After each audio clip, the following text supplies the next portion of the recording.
샬롬, 사랑하는 성도님들의 삶에 주님의 은혜가 가득하시기를 간절히 기도합니다. 오늘 드디어 신년 특별 새벽 기도의 마지막 날 아침이 밝았습니다. 2주에 걸쳐서 진행됐지만 사실 기간으로는 일주일이었는데요.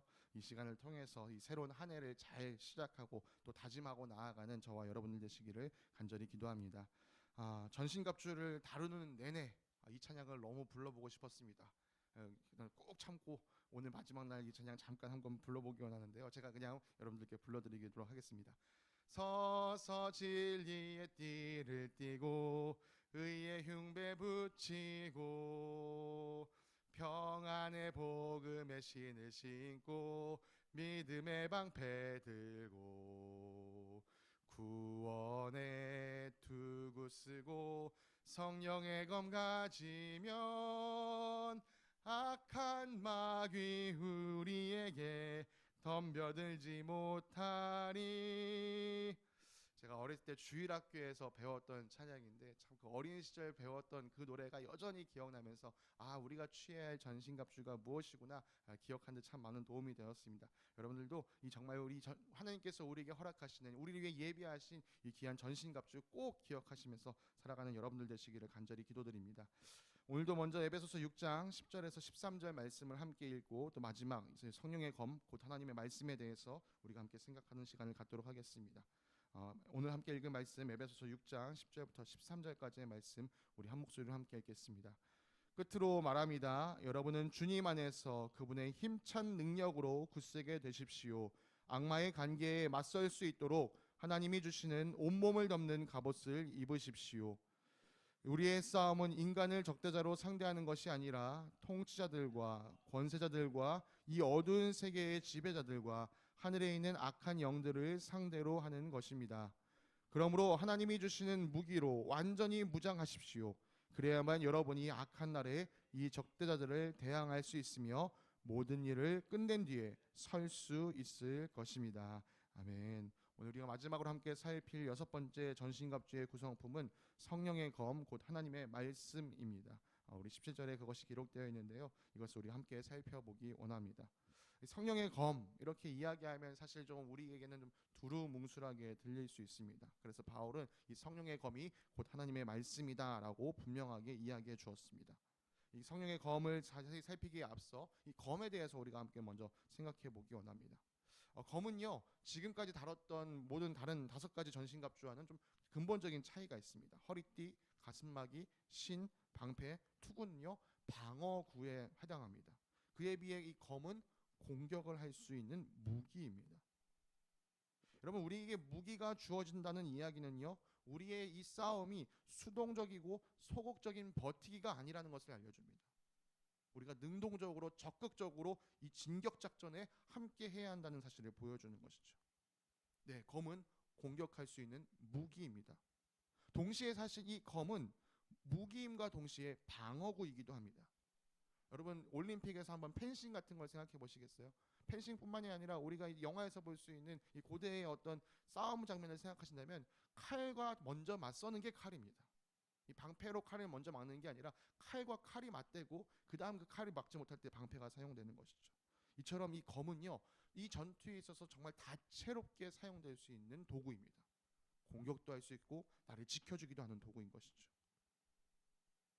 바울은 우리가 사용해야 할 검이 곧 성령의 검이라고 말합니다. 그리고 더 아까 말씀드린 것처럼 구체적으로 그것이 하나님의 말씀이다라고 우리에게 이야기합니다. 하나님의 말씀이 검, 무기가 되는 모습을 보여주신 분이 바로 우리 예수님이십니다. 예수님께서 공생애를 시작하기 전에 이 침례 요한에게 가서 침례를 받으셨습니다. 침례를 받으신 예수님의 첫 발걸음은 무엇이었냐? 성령에 이끌려 광야로 들어가시는 것이었어요. 광야에서 40일 동안 금식하시며 머무셨습니다. 그리고 그 금식이 끝났을 때 사탄이 다가와 예수님을 유혹했습니다. 사탄이 예수님께 던진 유혹은 아주 매혹적인 것들이었어요. 그러나 예수님은 그 유혹에 넘어가지 않으셨습니다. 예수님께서 사탄의 공격을 물리치실 때 어떤 특수한 힘, 기적 같은 걸 사용하신 것이 아니었어요. 오직 예수님께서는 성경에 기록된 말씀만으로 사탄을 물리치셨습니다. 이것이 바로 하나님의 말씀이 사탄을 무찌르는 검이라는 사실을 분명하게 우리에게 보여주는 것입니다. 저는 예수님께서 의도적으로 그렇게 하셨다고 생각해요. 우리에게 너희가 사탄을 이기는데 필요한 건 특별한 힘이나 능력이 아니야. 너희가 사탄을 이기는 힘은 오직 하나님 말씀에 달려 있어. 이 사실을 보여주시려고 하신 것이죠.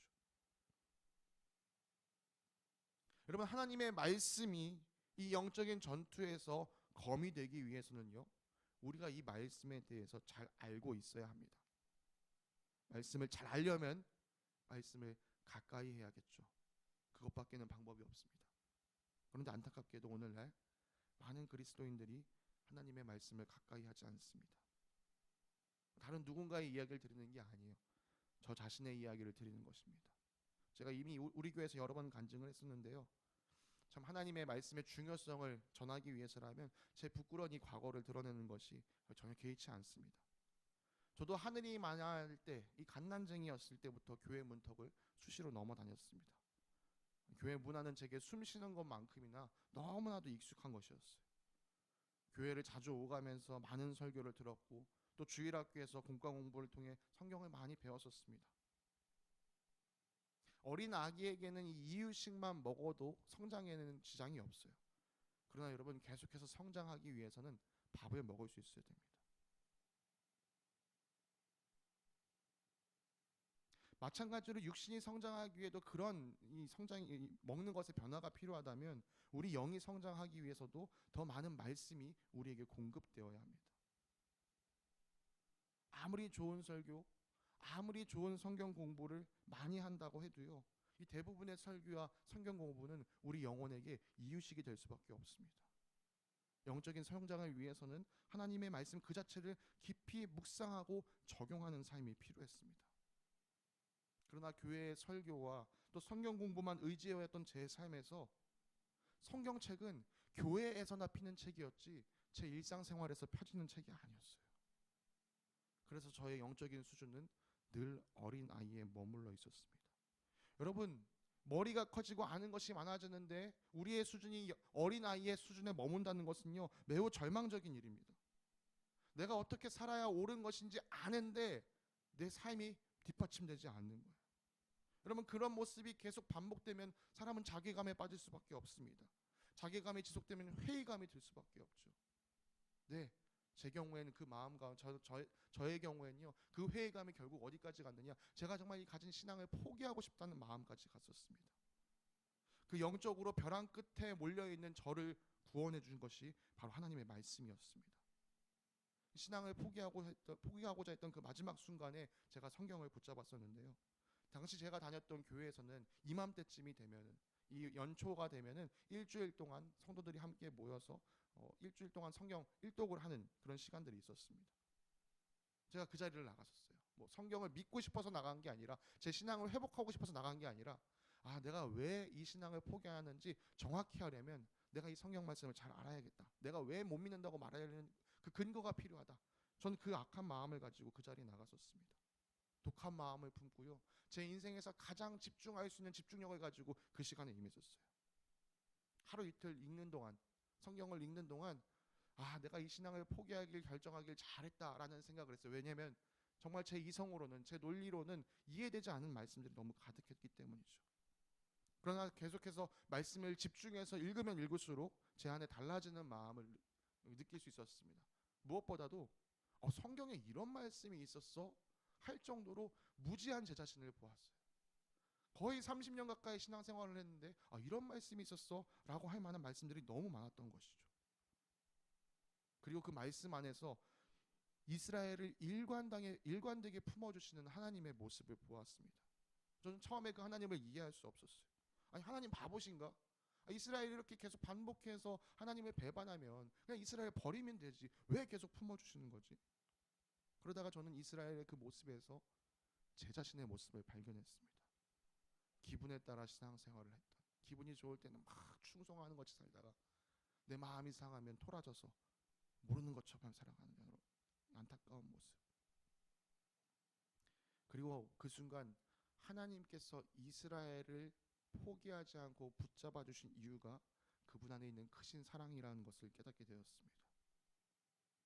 그리고 그것이 사랑이라고 깨달아지는 순간 제 인생에서 가장 분명하고 확실한 소리가 들려왔어요. 제 안에서 그 목소리를 지울 수가 없었습니다. 준호야, 그래도 내가 너를 사랑해.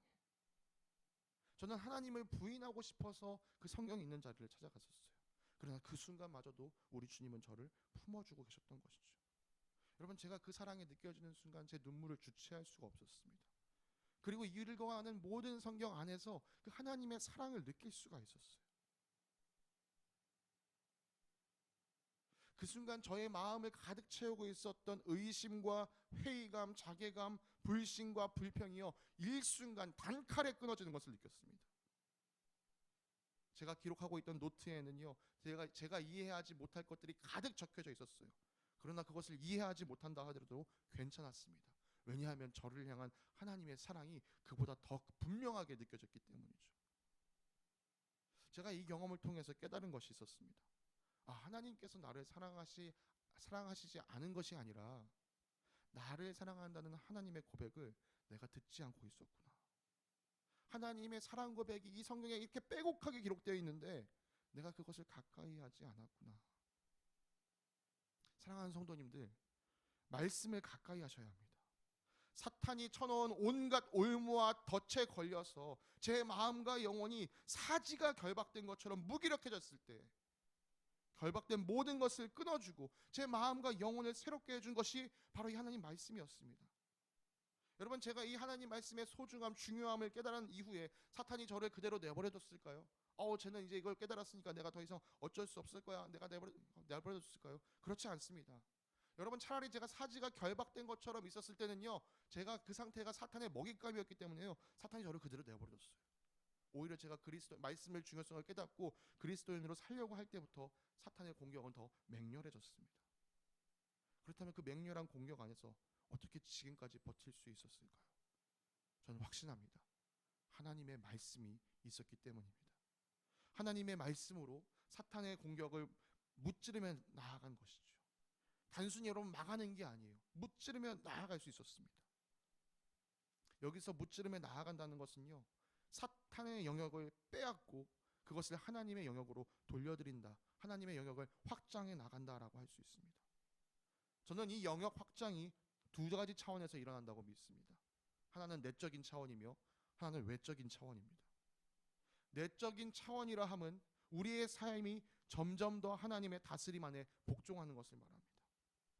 우리를 향한 맹렬히 퍼붓는 이 사탄의 유혹의 공격에 넘어가지 않고 삶의 모든 영역이 말씀을 통해 주님께 복종하는 것이지요. 디모데후서 3장에 그런 말씀이 있습니다. 성경은 우리를 하나님의 사람으로 유능하게 만들어준다. 우리가 온갖 선한 일을 할 수 있도록 만들어준다. 네, 말씀이 없을 때는 우리가 정말 이 사탄에게 질질 끌려갈 수밖에 없었어요. 그래서 우리가 악한 일을 저지를 수밖에 없었습니다. 그러나 이 말씀을 붙드는 순간 우리는 하나님의 사람으로서 유능해져서 주님께서 기뻐하시는 선한 일을 할 수 있게 되는 것이죠. 저는 또한 이 하나님 나라 영역의 확장이 외적인 차원으로도 이루어져야 한다고 생각합니다. 외적인 차원이라고 하면은 우리를 통해서 하나님 말씀이 이 세상 가운데 뻗어져 나가는 것을 말합니다. 그리스도인으로서 이 영적인 전투에서 전진하여 앞으로 나아가는 것은 하나님 나라 확장과 관련되어 있습니다. 여러분, 하나님 나라 확장은요, 우리처럼 이 땅에서 하나님의 통치를 받는 영혼이 한 사람이라도 늘어가는 일을 통해서 이루어집니다. 우리를 자유케 한 이 말씀으로 여전히 사탄의 결박에 묶인 자들을 자유롭게 하며 그들 역시도 하나님의 말씀 아래, 하나님의 통치 아래 머물게 도와주어야 합니다.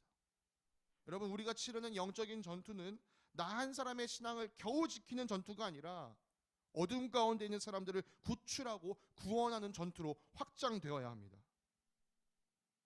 이 영적인 전투의 흐름을 생각하시면 지난주일 설교가 더 분명하게 이해되시리라고 생각합니다. 아직 믿음이 없는 우리들의 가족, 친구, 이웃, 우리들의 VIP를 우리가 싸워야 될 대상이 아니라 우리가 사랑으로 섬겨야 할 대상이죠.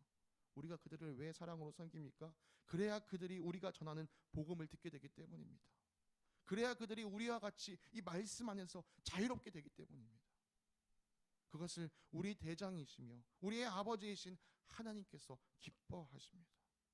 여러분, 이 일을 하기 위해서 우리 주님은 우리에게 성령의 검, 곧 하나님의 말씀을 맡겨주셨습니다. 말씀을 마무리하겠습니다. 사랑하는 형제자매 여러분, 하나님께서 우리를 위해 마련해 주신 전신갑주를 취하시기 바랍니다. 이 전신갑주를 입지 않으면 우리는 이 땅에서 하나님의 백성, 하나님의 자녀답게 살아갈 수가 없습니다. 이 전신갑주를 입지 않으면 우리는 그리스도 예수의 훌륭한 군사가 될 수 없습니다. 이 전신갑주를 입지 않으면 우리는 이 치열한 영적 전투에서 이긴 자로 설 수 없습니다. 그러나 우리가 이 전신갑주를 제대로 착용하고 우리의 대장 되신 예수 그리스도의 명령에 귀 기울이며 순종하고 나아가면 우리의 승리는 반드시 우리 눈앞에 펼쳐지게 될 것입니다. 주님께서 이루신 그 승리가 우리 삶 가운데 반드시 세워질 것입니다. 사랑하는 겨자씨 성도 여러분, 주님께서 이루신 이 승리에 동참하는 승리의 주인공들 되시기를 간절히 바랍니다.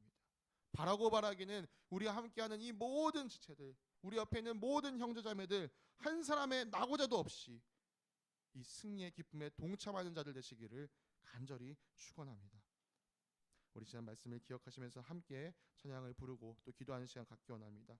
우리에게 맡겨주신 이 영적인 전투, 우리가 홀로 이 땅에서 싸워가는 것 아니요, 먼저는 주님께서 우리의 손을 붙잡아 주시고 우리를 이끌어 주신다는 것, 또 우리에게 귀한 동료들을 붙여주셔서 이 싸움을 함께 나아갈 수 있도록 우리를 격려해 주신다는 것, 우리 생각하시면서 주님, 이 전쟁 나에게 속한 것 아닙니다. 주님께 속해 있습니다. 그래서 난 더욱더 주님을 의지합니다. 이 고백을 찬양을 통해 올려드리고 또 함께 기도하며 나아가겠습니다.